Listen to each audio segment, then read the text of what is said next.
Howard Stern Show. Did you read this article in the New York Times? I thought it was compelling about that the NFL could be the next tobacco companies.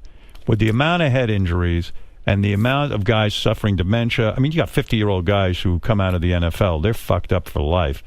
That the sport is basically a bunch of gladiators. We're all a bunch of devils sitting there watching these guys. The owners are like the grand poobahs, and they send the men off into battle, and they come back all broken up. It's Rome. Do you think that the NFL could be the next tobacco situation where, in fact, there's so many rules and regulations that have to be instituted that it actually dies, that it actually has to be restructured? I can't see that. You can't? No, I can't. And by the way, it may be wrong, but these guys are going out there. They're gladiators for $10 million a year. You make your pact if you're a player. And now it's going to be a little different now with mothers and grandparents raising children and saying, we don't want you to play football.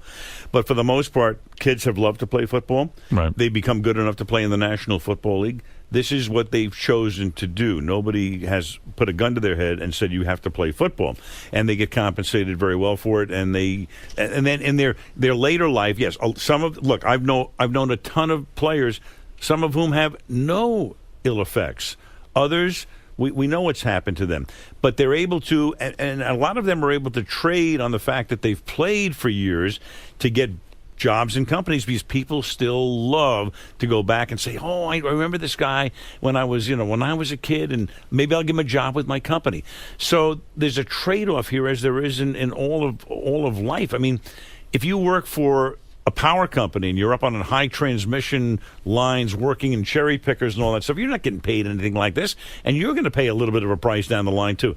They're paying a price. I just think look, to me, Howard, the NFL is doing about as much as it can right now to try to make sure that things are better equipment, better protection. Well, you make a point. A coal miner goes down there for almost no pay, and he knows he's going to get black lung disease. And this is what they've chosen to do. And if you're a coal miner, sometimes you don't have a choice. Maybe that's the only job you can have in which you can support your family. If you want to play professional football, that is a choice. Do you support the idea of college football players unionizing and getting paid? I support this down the line. I think it's despicable. I think these universities are making tremendous revenue from television. I don't understand what the difference is. They're athletes. They're being televised. They're entertainers. And some of these kids, this is their moment. And let's stop the ruse going on. that they're getting a free education. Yeah. I mean, big deal. I mean, it's pennies, No, there should be compensation. There's no question. You agree? A kid, I'm not sure about unionization. The issue one of the problems you have is if you pay the football players, what do you do with the lacrosse players? What do you do with the swimmers? The Title IX. There is a Title IX that says... Who plays a shitty sport like that? Right. You say you're going to play that? Right. Sure. But Howard, it does say that everybody has to be treated the same. Yes, it does, but we have to change that immediately. The Howard Stern Show.